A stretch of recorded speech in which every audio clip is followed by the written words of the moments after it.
मेरा नाम डॉक्टर आशीष दहिया है। मैं बाबा योगी नेतानाथ हॉस्पिटल में हड्डी रोग विशेषज्ञ हूँ और पिछले लगभग 2.5 साल से वहाँ पर काम कर रहा हूँ।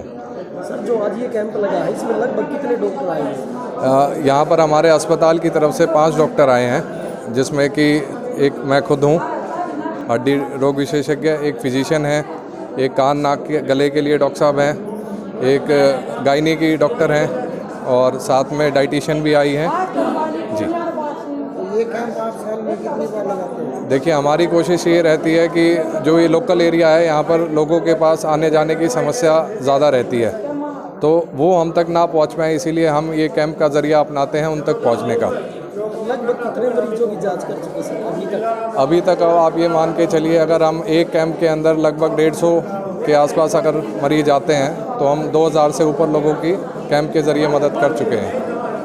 कोई ऐसा भी मरीज है सर जिसको भी बाहर रेफर करना पड़ा है? नहीं जी, क्योंकि हमारे अस्पताल के अंदर लगभग अधिकतर स्पेशलिटीज़ हैं, तो इसीलिए हम अस्पताल के अंदर ही उनका इलाज करने में सक्षम हैं। जो बड़ी बीमारियां हैं जिनमें बड़ी जांचों की ज़रूरत है, उसमें ज़रूर हम ये मान के चलते हैं, वो हम पहले ही सलाह दे देते हैं उनको कि ये इलाज हमारे पास अभी सक्षम नहीं है, तो वो दूसरी जगह पर जाकर इस चीज़ का इलाज ले सकते हैं। ये जो दवाइयाँ सर यहीं वितरित की जा रही है या बाहर से लेनी पड़ेगी? नहीं, यहीं से अवेलेबल हैं। ये हम हॉस्पिटल की तरफ से ये कैंप के ज़रिए फ्री में देते हैं। अब जैसे सर दवाइयाँ देते हैं हॉस्पिटल में भी, 1 हफ्ते की दे दी या 15 दिन की दे दी, उसके बाद दोबारा चेकअप के लिए हॉस्पिटल में जाना पड़ेगा इन मरीजों को? देखिए, वैसे तो हमारी कोशिश यही रहती है कि जिस मरीज़ को हम दवाई देते हैं वो जल्दी से जल्दी ठीक हो जाए, ठीक है। और हफ्ते से 15 दिन की दवाइयाँ मेरे ख्याल से उनके इलाज के लिए बहुत होती हैं अधिकतर बीमारियों में, लेकिन फिर भी अगर कुछ ऐसा होता है कि उनको आराम नहीं आता है, कुछ ज़रूरी जांचों की ज़रूरत पड़ती है, दवाइयों की ज़रूरत है, तो वो भी हॉस्पिटल के ज़रिए हम उनको अवेलेबल करवा देते हैं। जो कैंप में आए हो किस चीज़ का चेकअप करा? आँखों का। तो क्या कुछ डॉक्टर ने दवाई दी है? हाँ जी, दी है, दवाई दी है 3 टाइम करनी। चेकअप ठीक प्रकार से करा है? हाँ जी। आप संतुष्ट हो? हाँ जी। आई स्पेशलिस्ट यहाँ पर आए हैं, ENT स्पेशलिस्ट यहाँ पर आए हैं, जनरल फिजिशियन भी यहाँ पर आए हैं। दरअसल क्या है, हमारे ग्रामीण अंचल में महिलाएं बाहर नहीं निकल पाती, तो बहुत ऐसी महिलाएं हैं जिनको चश्मों की ज़रूरत है, बहुत ऐसी महिलाएं हैं जिनको सुनने में दिक्कत है, पर क्योंकि उनको डॉक्टरों के पास ले जाने वाला कोई नहीं है, ख़ासतौर से हमारे ग्रामीण अंचल की जो महिलाएं हैं, तो हमने यहाँ पे गांव-गांव जाकर हम मेडिकल कैंप लगवाते हैं। आज हमने अपने गांव में मेडिकल कैंप लगाया। डॉक्टरों की टीम आई है, आई स्पेशलिस्ट आए हैं, ENT स्पेशलिस्ट यहाँ पर आए हैं, जनरल फिजिशियन यहाँ पर आए हैं।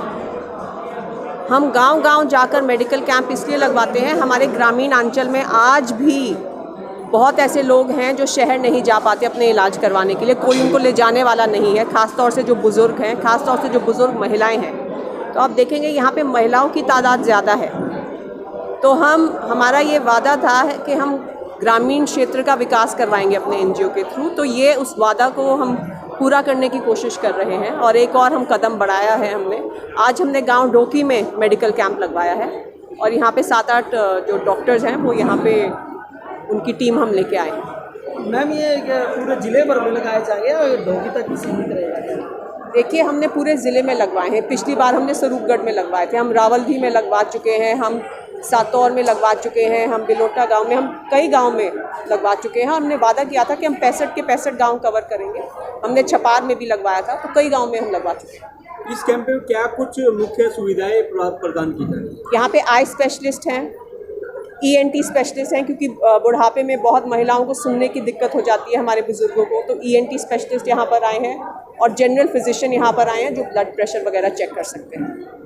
आपके द्वारा जूते भी वितरित किए गए? बिल्कुल, जूते भी वितरित किए गए हैं, क्योंकि आप देखेंगे चाहे सर्दी हो, गर्मी हो, बरसात का मौसम हो, बहुत हमारे ग्रामीण इलाके में बहुत ऐसे लोग हैं जो टूटी हुई चप्पलों में नंगे पैर घूमते हैं, तो ताकि हमारे लोगों को तो कोई तकलीफ़ ना हो, हम गांव-गांव जाकर हम बच्चों को खासकर और महिलाओं को जूते भी बांटते हैं। निशा जी, एक छोटी सी बात करेंगे चुनाव को लेकर। कर्नाटक में क्या कुछ माहौल नजर आ रहा है? क्या कांग्रेस से सीट निकाल पाएगी या क्या कुछ माहौल रहने वाला है? देखिए, मैं अभी कर्नाटक से ही वापस आ रही हूँ और वहाँ पे तो लहर है कांग्रेस की, क्योंकि भ्रष्टाचार से वहाँ लोग तंग आ चुके थे। 40% कमीशन की जो सरकार वहाँ चल रही थी, उससे लोग सभी तंग आ गए थे और वहाँ पे एक तरफा कांग्रेस की लहर है।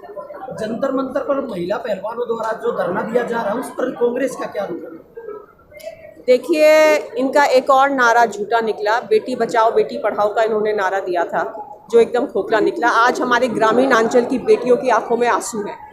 वो बेटियां जो मेहनत करके आगे बढ़ी, आज उनका शोषण किया जा रहा है।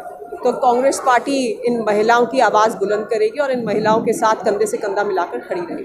दादरी के विकास कार्य को लेकर क्या कुछ कहेंगे? लगातार जिस प्रकार से विकासों में काम होना चाहिए, दादरी में विकास होना चाहिए, वो विकास की लहर कहीं ना दिख रही है। आप क्या कुछ कहेंगे? कांग्रेस किस प्रकार से देखती है? देखिए, दादरी आज रहने लायक शहर रहा ही नहीं। यहाँ पानी की किल्लत है, यहाँ पे सीवरेज की प्रॉब्लम है। 2 मिनट यहाँ बारिश हो जाए, सड़कें यहाँ भर जाती हैं। तो आज के दिन दादरी रहने लायक शहर नहीं है। यहाँ पे कोई अच्छा सिविल अस्पताल नहीं है। तो हमारी तो यही गुहार है और यही मुहिम है कि हम आने वाली पीढ़ियों के लिए दादरी को एक रहने लायक शहर बनाएं और मूलभूत सुविधाएं दादरी के लोगों को दें।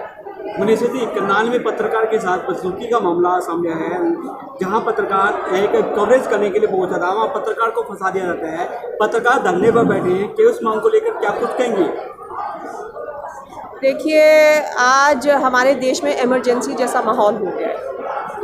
कोई सरकार की आलोचना नहीं कर सकता। जो भी सरकार की आलोचना करता है, विपक्ष का कोई लीडर आलोचना सरकार की करता है, उसके पीछे ये ईडी और सीबीआई लगा देते हैं। तो बिल्कुल जैसे इमरजेंसी लगा दी गई हो, अघोषित इमरजेंसी, वैसा माहौल हो गया।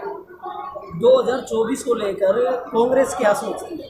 चुनाव 2024 में कांग्रेस की लहर आएगी और एक बहुत स्ट्रॉन्ग अंडर करंट बनता जा रहा है। चाहे युवा वर्ग हो, चाहे महिलाएं हो, चाहे किसान हो, चाहे कमेरा वर्ग हो, सब परेशान है इस सरकार से। सर की दादरी की विधायकी टिकट में आपका नंबर सबसे ऊपर बताया जाता है। अगर आपको टिकट मिलते तो आप कैसे क्या विकास दादरी करेंगे? जैसा कि मैंने कहा, इस शहर को हम रहने लायक बनाएंगे। सबसे पहले तो सबसे जो विकराल समस्या है वो है सीवरेज की समस्या और पीने के पानी की समस्या। तीसरी जो समस्या है, आज भी दादरी के कई ऐसे गांव हैं जहां बसें नहीं पहुंचती, तो हमारी बेटियां जो पढ़ना चाहती हैं आगे, वो पढ़ नहीं पाती। तो बहुत समस्याएं हैं दादरी में। कोई अच्छा कॉलेज नहीं है, यहाँ पे कोई यूनिवर्सिटी नहीं है। हमारे बच्चों को दूसरे ज़िलों में जाना पड़ता है अगर वो हायर स्टडीज़ करना चाहें तो समस्या ही समस्या है और एक एक करके हम सबका निदान करें। दादरी में कॉलेज तो बना दिया है, पर कॉलेज में छात्रों की दिक्कत ज़्यादा हो रही है। केवल छात्रों की ही नहीं, मूलभूत इंफ्रास्ट्रक्चर भी नहीं है। वहाँ पे आप जाके देखिए, वहाँ सारे एडहॉक लगाए हुए हैं, जो लेक्चरर लगाए हुए हैं। कोई भी परमानेंट वहाँ पे फैकल्टी नहीं है। वहाँ पे पीने का पानी नहीं है। टॉयलेट की बहुत बड़ी समस्या है, जिसके कारण बहुत लड़कियाँ वहाँ आ नहीं पाती। एडमिशन तो ले लेती हैं मगर क्लास नहीं अटेंड कर पाती क्योंकि ढंग का टॉयलेट नहीं है। तो वहाँ पे बहुत ज़्यादा समस्याएं हैं। और मनीषा जी, कुछ दिन पहले सीएम साहब का बयान आया था कि मुख्य रूप से हम है सरकार, हाँ जी, जेजेपी हमारी सहयोगी है। उस विषय में आप क्या कहना चाहोगे? देखिए, ये लूट खसोट की सरकार है। 4 साल इन्होंने मिलके मलाई खाई। अब चुनाव का समय आ गया है तो जानबूझ के जनता को भटकाने के लिए वो इस तरह के नारे दे रहे हैं। वो चाहते हैं कि वोटों का ध्रुवीकरण हो जाए, तो इसलिए वो इस तरह की बात कर रहे हैं। क्या कांग्रेस से गठबंधन भी कर सकती है किसी के साथ मिलकर? देखिए, इसके बारे में मैं कुछ नहीं कहना चाहूँगी। अभी चुनाव 1 साल दूर है, कई समीकरण बनेंगे। जनता के लिए क्या कुछ लास्ट में आप बात करना चाहेंगे? जनता से एक मौका मांगते हैं हम कि ताकि हम अपने ज़िले का, अपने इलाके का हम विकास करवा सकें और जो मूलभूत सुविधा है वो इस ज़िले के लोगों को मुहैया करवा सकें। इस ज़िले को हम आने वाली पीढ़ियों के लिए रहने लायक ज़िला बना सकें। कांग्रेस हाथ से हाथ अब कार्यक्रम स्टार्ट कर रही है, आप भी लोगों से मिल रहे हैं, तो क्या कुछ रुख नज़र आ रहा है आपको? हम गांव-गांव जाकर हमने हाथ से हाथ जोड़ो अभियान शुरू किया हुआ है। आपने देखा कि चरखी गांव में बहुत बड़ा प्रोग्राम हुआ था, छपार में बहुत बड़ा प्रोग्राम हुआ था, जहां हज़ारों की तादाद में लोग हमसे जुड़े थे। तो कांग्रेस, आपने देखा होगा हिमाचल में जब कांग्रेस की सरकार बनी, जो जो वादे किए गए थे सारे पूरे कर रही है कांग्रेस की सरकार। कांग्रेस एक ऐसी पार्टी है जिसकी कथनी और करनी में कोई फ़र्क नहीं। जो जो कांग्रेस पार्टी वादे करती है उनको पूरा करती है, उनको निभाती है। हमने वादा किया था कि पुरानी पेंशन स्कीम बहाल करेंगे हिमाचल में, तो पुरानी पेंशन स्कीम बहाल हुई है। 200 यूनिट बिजली की फ्री मुफ्त दी जाएगी, तो वो मुफ्त दी जा रही है। हरियाणा में भी जो जो वादे कांग्रेस पार्टी करेगी उन सबको पूरा करेगी और मजदूर, कमेरा वर्ग, किसान की सरकार बनेगी। ब्रिजभूषण मामले को लेकर क्या कुछ कहेंगे? देखिए, बहुत ही दुख की बात है। वहाँ पे बेटियाँ पिछले 20 दिन से बैठी हुई हैं, उनकी कोई सुनवाई नहीं हो रही इस सरकार में। इस सरकार में किसी वर्ग की सुनवाई नहीं है। किसान 1 साल तक धरने पर बैठे रहे, उनकी कोई सुनवाई नहीं हुई। जब उत्तर प्रदेश में चुनाव आया तब सरकार ने उनकी सुनवाई की, क्योंकि उनको किसानों की वोट चाहिए थी। इसी प्रकार से 20 दिन हो गए हमारी बेटियां सड़कों पर बैठी हैं पर उनकी कोई सुनवाई नहीं की जा रही। तो बहुत दुख